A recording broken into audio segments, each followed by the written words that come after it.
What's going on, guys? Welcome to another episode of the Popcorn People podcast. I am your host, Ricky Valero. On today's episode, we are going to take a look at Nobody 2, the brand new action film that just hit theaters. We're also going to talk about a lot of the other things that we have watched this week.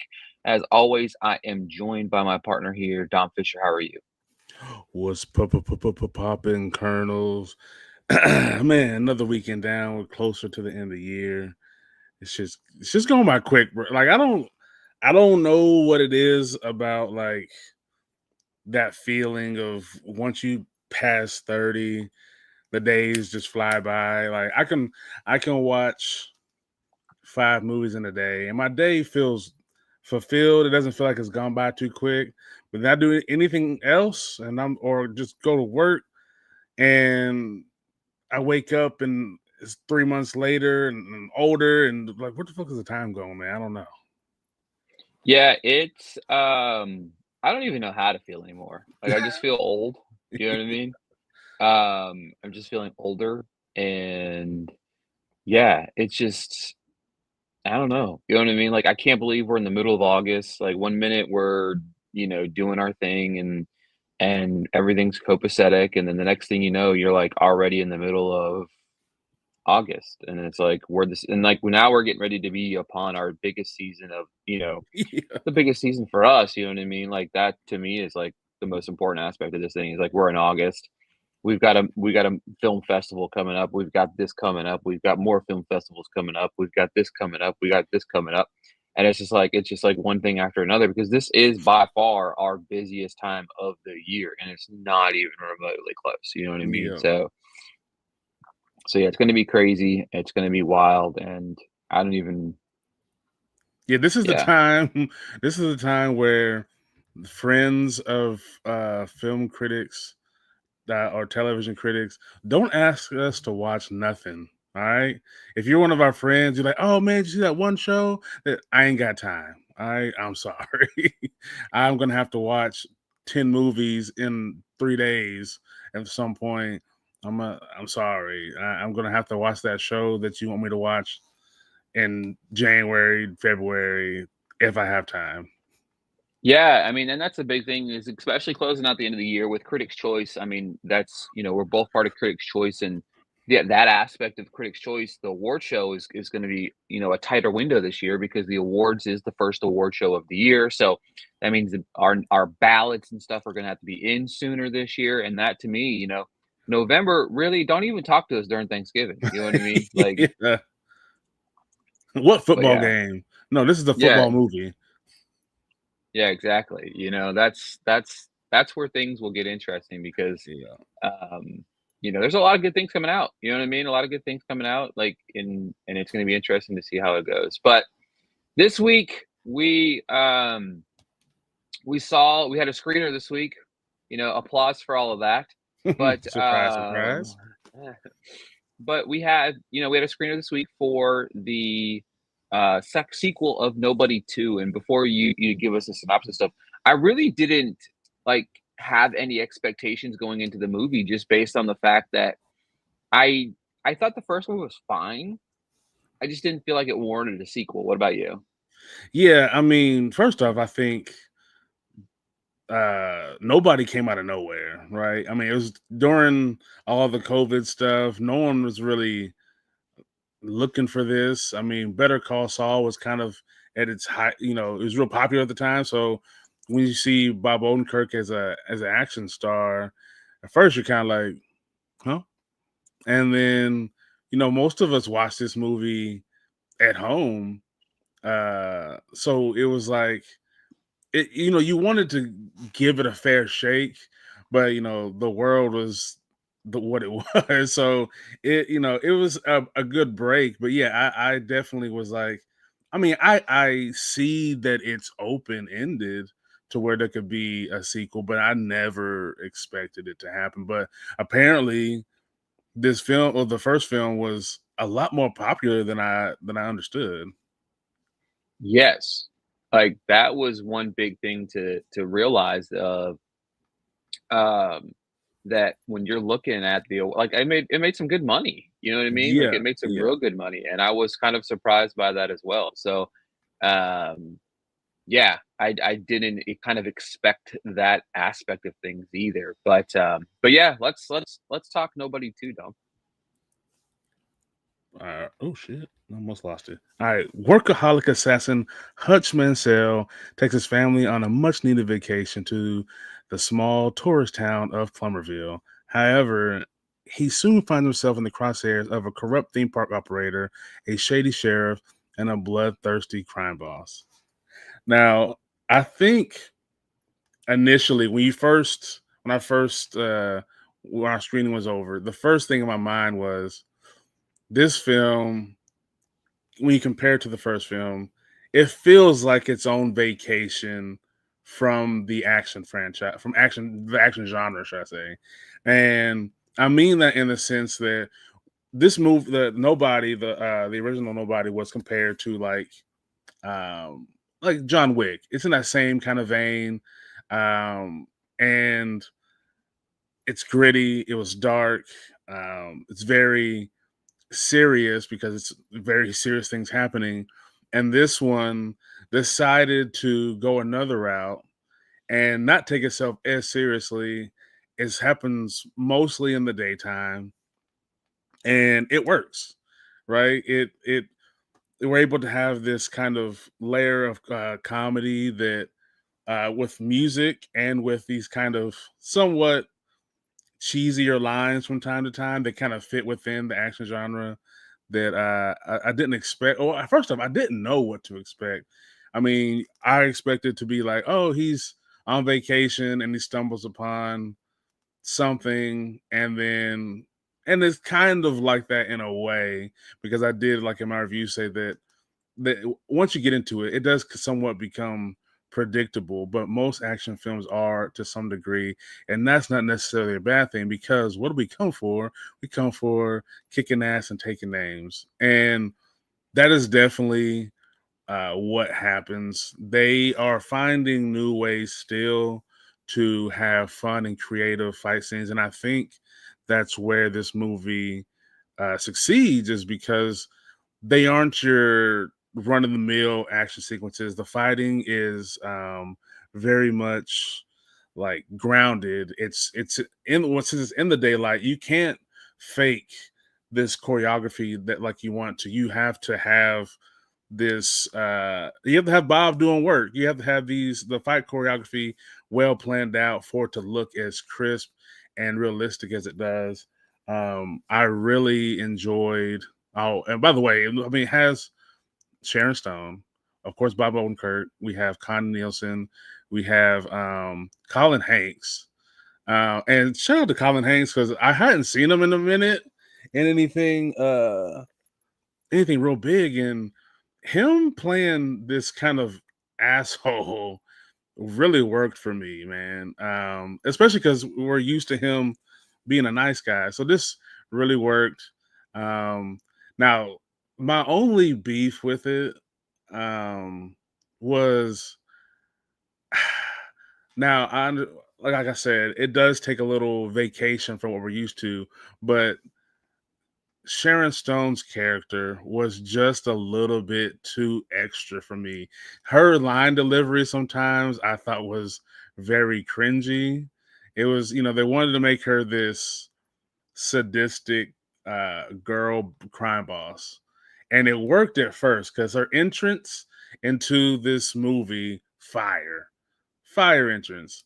And then there was a line where things were not going her way. And I was like, why are we doing the cartoon villain thing? Like, it don't necessarily fit for me. But no, like uh nobody, especially nobody too. This is the protective dad's wet dream. This is what we all kind of envision in our head. If someone was to mess with our family, if someone was to hit our daughter in the back of the head, this is the things that are running through our mind, like the things that we want to do, that we would like, that we wish, like, you know what, someone touch my family, I'm gonna beat everybody up in this damn establishment who flinches the wrong way, but then we know like, okay, I can't do this. I'm not going to jail. But there's a lot to appreciate when it comes to what it offers in that perspective. And then to the action genre itself, I mean, the closest thing I can relate this to, especially recently, is um I can't remember the name of it. That Josh Hartnett plane action movie that just came out over the Yeah, Flight. summer. Was it Flight? Yeah, it feels somewhat similar, and it's always the reluctance to get get into the situation because Hutch was supposed to be on vacation. And I will say my favorite part of the movie that I think that it glazed over and probably went over people's heads a little bit is his wife. She has some skills and it gets shown, it gets used, but then it's like nothing, it's not talked about. And then, of course, they're building a franchise, right? This is what Universal. They're building a franchise, so I don't know if we're gonna see like eventually like a Mr. and Mrs. Smith situation, not the dysfunction, but more of just a couple teaming up. But yeah, I mean, I had fun with the movie. They're my only beast was the cartoonish villain, the predictability. But again, this was a vacation from what we're used to in the genre, and uh, there's not, you got what you wanted. You get out of the movie exactly what you want, and that's great fights, people getting their ass whooped, and seeing the guys that you want to lose. You know what I mean? Yeah, for me, like I didn't care to like want to see this honestly on paper. Like I was just like I didn't really care to see it, and it kind of reminded you of, especially in the back half of the film, it reminds you of like Holiday World from Beverly Hills Cop, which I think is one of the more underrated films of that franchise. Even though for some reason I didn't realize it was like the lowest rated film in the franchise. Everybody hated Mm. that movie when it came out, and I'm just like, any film set in a theme park scenario, especially action film, is really fun for me. I will say this, Sharon Stone's character to me would have been a lot more fun. I would have even enjoyed the cartoonish things if we would've got a little bit more depth behind the character. I Yeah. feel like she got the introduction and then was just quirky and weird. Now, I appreciate Colin Hanks being like a henchman or whatever like that, but I feel like if you are gonna go with Sharon Stone being the lead villain, you cut his time a little bit, which I know is hard because he was actually fun, but, like, you just have to introduce her earlier. Now, you look at the from that side of frame of like, well, you don't want to make the movie any longer. I felt the runtime was pretty crisp. Um, I never really felt long. I really like this. I mean, I like this way better than I thought I was going to. I really enjoyed the action. I really enjoyed actually, the overprotective dad scenario of like, I'm trying to keep my cool. I'm trying to keep my cool. And then he just like, all he did was like flick the back of his daughter's head. And it was just like, nah, GG's, bro. Like, it's funny that I literally watched a movie or I watched a video clip of this like thing like right before we got on, and everybody's freaking out about it. It was like this one dude who was drunk at a bar walked up and touched dude's like wife, like grabbed her by the hips, and dude just walked up and just went pop. You know what I mean? I'm like, it's fuck around and find out. You know what I'm Yeah. saying? Like if you're gonna touch my wife, you know what I mean? It's GG's for you. You know what I'm saying? So for me, like watching this, I just had a time. I just had a blast with it. The entire third act, the entire time, all of the kills, the creative sequences inside the park, how they laid that all out. It was crazy. It was over the top. It was dumb, and that's all you're asking for these type of movies. I'm not asking for these movies to make tons of sense. I just want them to connect the dots. I do love the Yeah. elements of surprise because you really didn't get from the first movie that these two met in this world. And that's what I'm assuming. Like these two, Bob Odenkirk character and his wife met at some point in this world Yeah. together because the way she was able to do what she did, it was just like a little bit of a tease. I don't know if we're gonna get any more of it because the movie's not doing so great at the box office, but to me, I don't know. I would take like 5 of these. This is the perfect kind of movie that resulted into Beverly Hills Cop 1, 2, 3, 4. You know what I mean? Like, Yeah. Yeah. this is that type of movie in the 90s that probably would have made it didn't need to make a two $500 million. It would have made $100 million. You would have got another one. and we got another one. Maybe we got a Yeah. third one. You know what I mean? And I'm okay with that because Odenkirk seems to be having fun. Yep. I do like the action sequences. The director in this one, I'm gonna butcher his name. You know what I mean? Because I'm just not Timo Janti. He did the Shadow Strays last year from Netflix, and his action sequences are some of the best like action sequences shot of the year. You know what I mean? There's just multiple scenes where his camera work just stands out to me. You know what I mean? I thought the fight sequence on the duck boat Yeah. was incredible just because of how it was shot. You know what I mean? Like it's close quarters. The hand-to-hand combat has to look really good there and it has to look real or the scene doesn't work. You know what I mean? And that's the level of like I also love that the fact that almost similar to John Wick, he does get his ass beat. You know what I mean? Yeah. Like Yeah. and I mean I say even more so than John Wick, but he does get his ass beat, but there's a level of understanding of his quote unquote training. He's able to take that ass beating a little bit better than your normal person's going to be able to. But I loved it. I mean, far from perfect, but I personally thought this was better than the first one.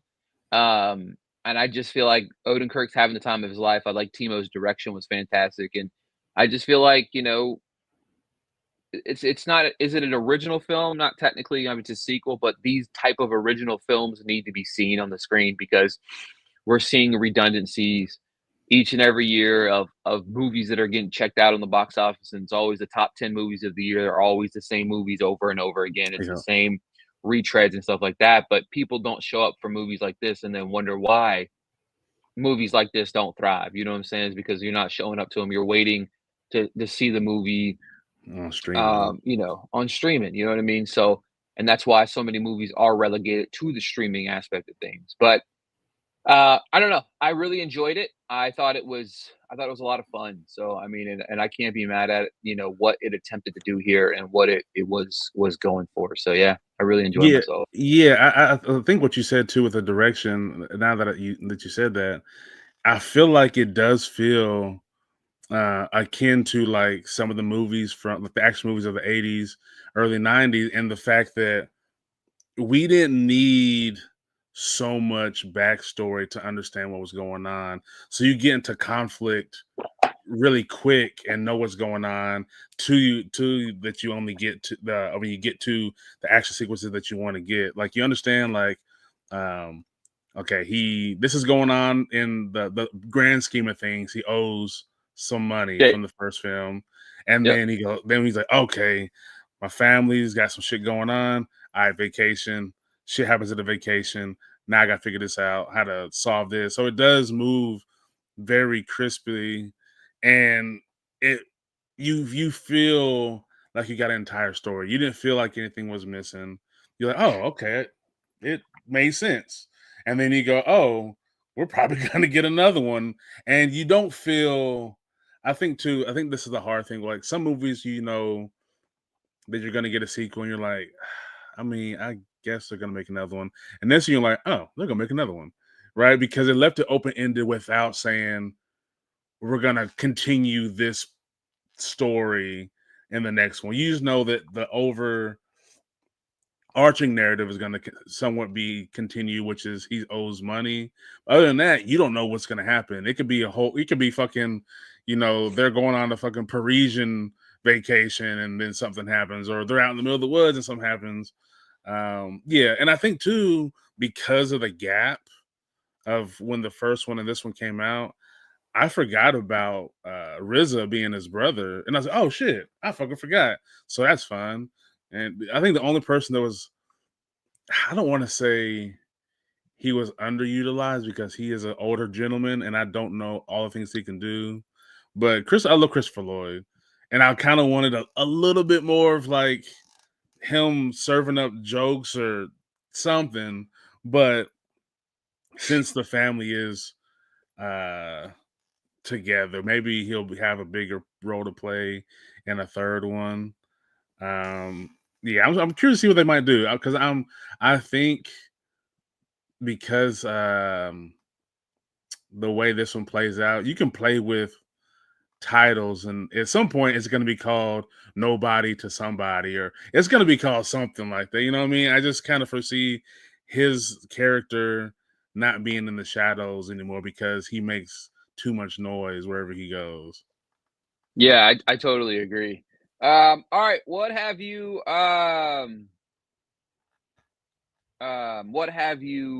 watched this week?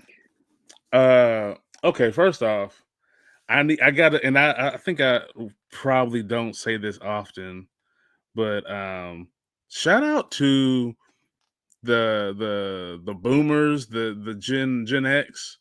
A Friday, I went to see Highest to Lowest, Spike Lee, Denzel, ASAP Rocky, and it's at like 130, 120, something like that. And there was about 40 people in there. I was taken aback. I was like, oh, hell yeah, we showing out for Denzel and Spike Lee. And then as I look around, and the dude beside me kind of, I made him feel a little awkward because I wasn't staring at him. I was like kind of counting in my head. And yeah, everybody in the theater was like 50 plus years old, besides myself. And I was like, fuck yeah, dude. I'm like, you know what? This just shows you that like Spike and Denzel will still put butts in the seats. And that was without any marketing. You know what I mean? Like, and they was there. They showed up and showed out for the movie. And like this, I've looked and I haven't seen High and Low, the Kurosawa movie. So I can't reference what this movie did compared to the what it's based off of. I did read how the movie breaks down. There are a lot of overlapping, but I think to people who don't, or okay, not don't, who choose not to understand black culture or hip hop culture, whether it's like the things that go on, the way that we talk, they're gonna find reasons to like hate on the story. But the movie, like, because it deals with the music industry, and Spike is able to give the movie rhythm as it moves. The way that it flows, the way that some of the speeches are. I mean, there's one scene that I foresee being all over the fucking place in the next coming like month or two, and especially during the war season between Denzel and ASAP Rocky, and they're having a conversation, but they're rapping at each other because Denzel's trying to prove a point, and it's a fucking fantastic scene. The only downside is they the score is great, but they allowed it to be too much of its own character. Like there's some scenes that didn't need any kind of score in the background, and it was loud as fuck. And I was like, "Yo, like this is a moment. Why didn't you let it breathe?" And like I said, I don't know what takes place in the movie that's based off of, but I was like, "What?" Like I thought they fucked up. I was like, "Wow." There's at least three scenes that are like that, and I'm like, "Yo, like you're taking this moment and fucking it up by like not giving it the palpable like tension that it needs because the music is taking me out of it. It's too loud and it's not necessary. But other than that, man, I thought the story was interesting. Um, and it kind of gives you the pulls the okie doke. There's you see some things and you think you know what's going on, and then you go, oh shit, that's not. It's kind of what I expected, but not who or why I expected.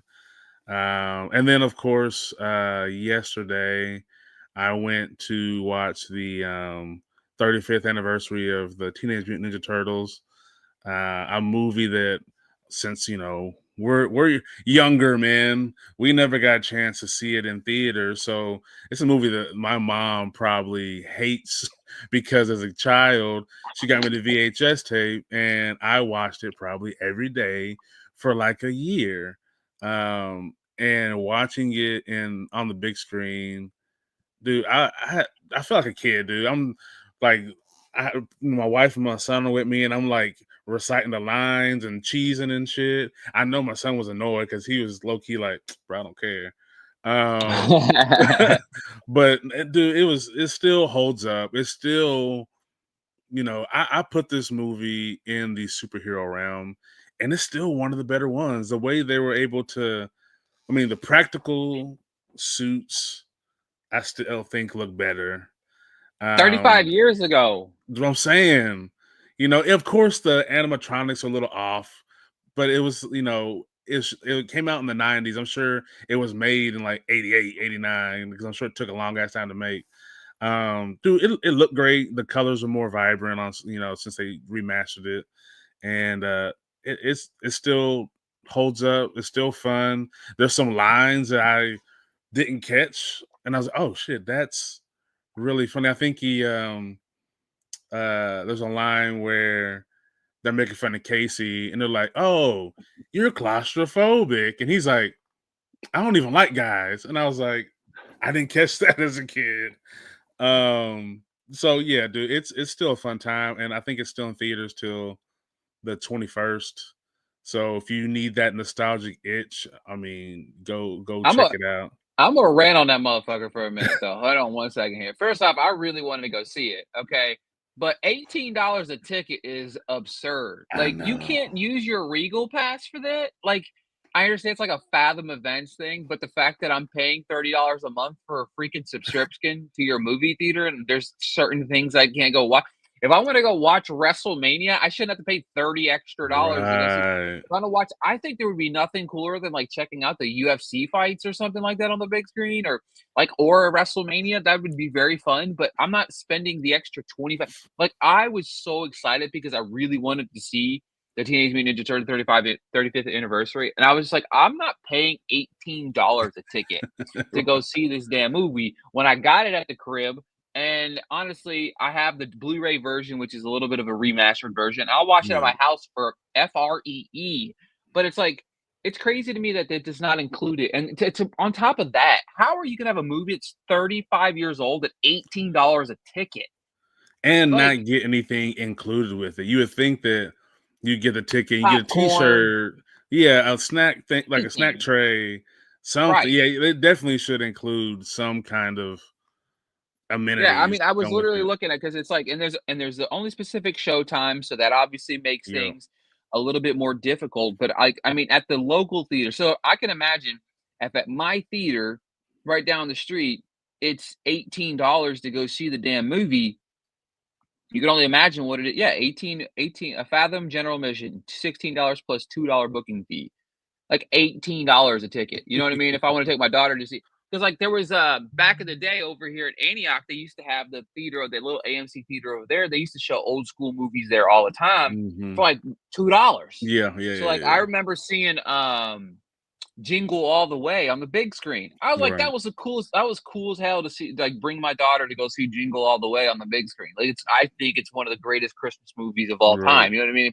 It's a staple in my household that you have to Yep, watch every year during Christmas. But like, it's cool. Those type of movies, put them back in theaters. You make them $5, you're gonna make a whole lot more money than right. with 18 damn dollars. But nonetheless, it is what it is. But well, there are a few things I watched this week that I really enjoyed. Well, if Fit for TV, the reality of The Biggest Loser, basically it was like, if you watch The Biggest Loser as and not as a kid, as a teenager, whatever it was, it explores the behind the scenes reality of the popular weight loss series, the Biggest Loser, from the perspective of those who participated. It delves into the show of rapid success and the experience of the contestants, trainers, and producers involved. Um, it kind of is crazy. It's like crazy what this show was. You know what I mean? Like, there was so many things about this show that blew, like, they literally made these people, like, took them in a helicopter, dropped them off on the beach, and said, whoever makes it to the finish line is going to be on the show. Yo, And there was somebody like passed the fuck out and was like half dead. But like, when they were in the hospital, like, no, I need to lose this weight so badly. I want to be on this show. You know what I mean? Like, they kind of felt rushed to sign their contracts. They asked contestants before the show started to gain weight, to gain more weight before they got on the show. I mean, they were Jeez. consuming only 800 calories a day. Oh You know what I no. mean? They worked out for like 8 hours a day. I can't even work out for 20 minutes without feeling exhausted. You know what I mean? Like this season 8 winner, that dude had gained all of his 230 pounds that he lost on the show back already. Um, Dude, this entire documentary just blew my mind. And like Jillian Michaels seemed like the biggest piece of shit, and apparently it was confirmed. You know what I mean? And then one thing I will say is like Bob Harper kind of played like this innocent perspective on the show, which I thought was interesting. Like that was crazy to me. I'm like, bro, you were complicit in a lot of this too. You had to have been the level of where you were at, but they did a lot of it for shock and awe. And like reality TV back in the day, like nobody cared. Like, just give me some TV. Like they Yep. were so worried that on the first episode, like people were losing what. Like she hopped up on the scale and they were so worried. Like if she had lost 2 pounds, they were like, if she lost only 2 pounds, like it was like the Michael Scott episode of The Office almost. Like Yeah. remember if everybody remembers, like he would make everybody like don't eat today. You know what I mean? Like Yep. and then it was funny because he would always blame like the skinny people. You know what I mean? It was always hilarious. But and then apparently like the contestants didn't receive any after show care whenever it was over after the show was over. Like a lot of the contestants kind of blew back up because of like they were giving them drugs and they were giving them this and they were doing this and all of the rigorous activity. That dude, it's 3-part episodes right now. It's called let's see, what is it called? It's called Fit for TV, the reality of the Biggest Loser. It's a Netflix documentary. 3 episodes. We binged in one sitting. How it's engaging because you're just seeing so many different things, and my goodness, like and it's crazy. This show was on for 18 seasons. I didn't know it was on that long. Jeez. Yeah. And it's funny. Yeah, It's funny you say all that because it feels like I feel like the way that they treated those people.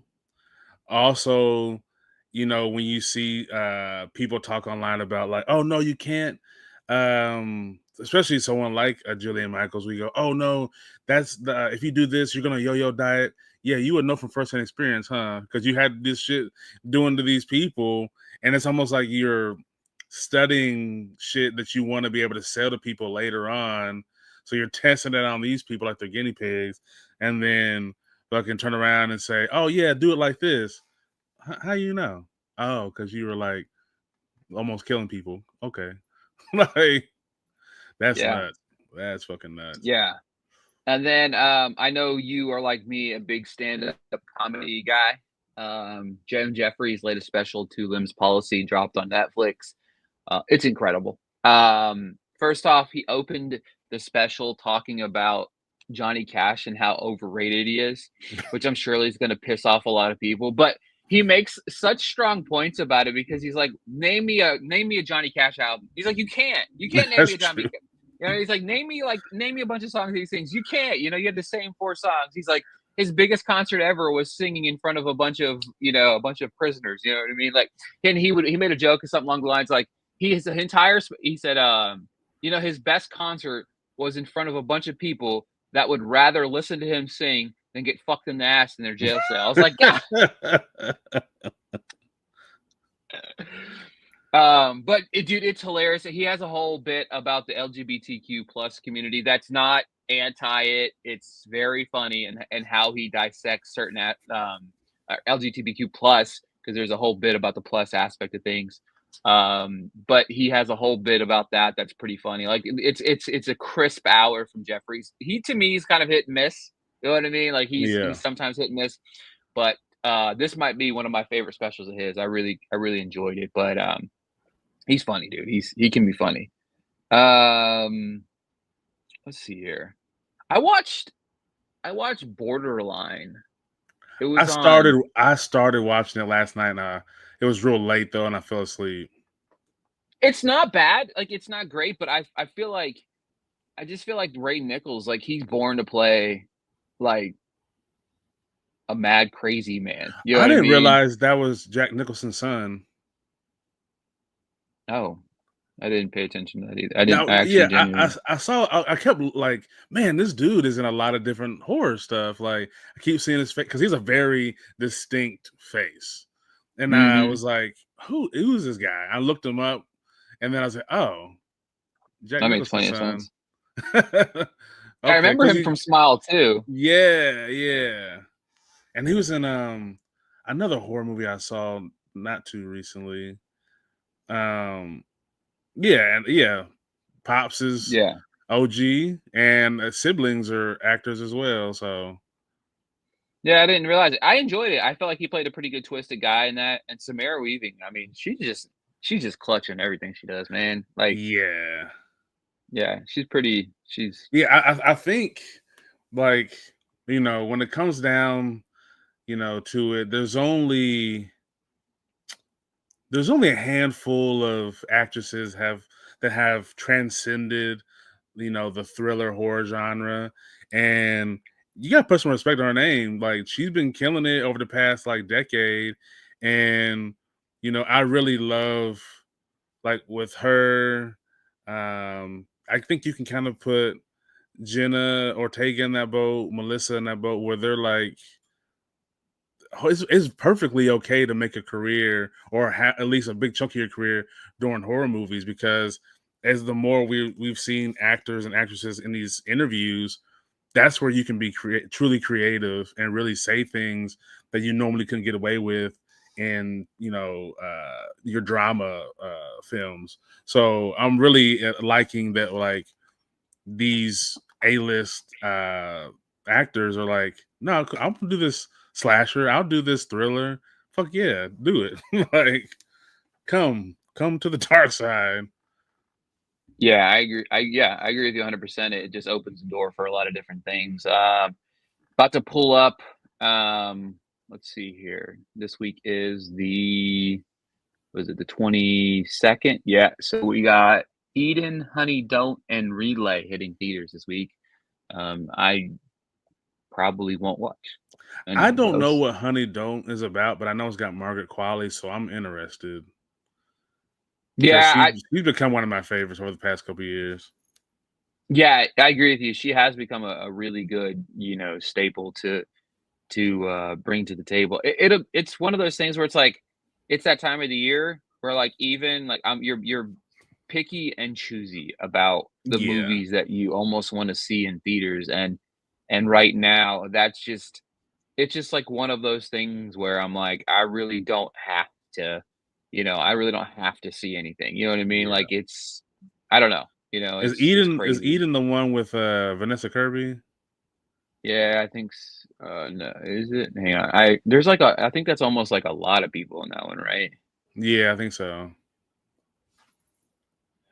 So that's what's coming up a lot recently, is a lot of these kind of, I don't even know what you want to call the type of movies they are. It gives off like the indie small budget vibe, but they're having like Like a six. weird ensemble. Yeah. Yeah, Yeah, Jude Law, Vanessa Kirby, Anna de Armas, Danielle Brühl, Sydney Sweeney's randomly in it.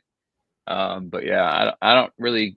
I think the next movie that I really want to see in theaters is Caught Stealing. So yeah, yeah. yeah, No, look, and I love this so much that like we saw them in the movie together, and it seems like they're kind of competing. But Austin Butler and young Timmy Chalamet, like, it seems like they're competing every year. Like, yo, I'm finna drop some heat. Yo, I got some heat too, because we seen the trailer of Marty Supreme recently, and then Costain looks dope. Like, I love to see, like, it seems like they're friends. I hope they are, because it's cool to kind of see them go bar for bar with their movies every year now. yeah, I think yeah, I agree with you 100%. It's really cool to kind of see that aspect of things. There's a lot of different movies, but yeah, I'm very excited about Caught Stealing. I think it's got an opportunity of being good. And then of course we flip over to the month of September, and we'll dive more into that next week. But yeah, any parting words there, Dom? Anything you want to say before we dip out of here? Um, use your critical thinking skills, okay? A lot of shit's going on, and you're gonna be told a lot of shit constantly, but you know what is true, right? And so stick with your gut, right? They always say your gut is usually right. Because again, I have to say this all the time. We're in weird ass times, and you know what's right and what's wrong. Even if something that you know is right is deemed against the law. A lot of stuff that is right a long time ago was against the law as well, right? So like, use your critical thinking, be a human, have some compassion, and yeah, keep it real.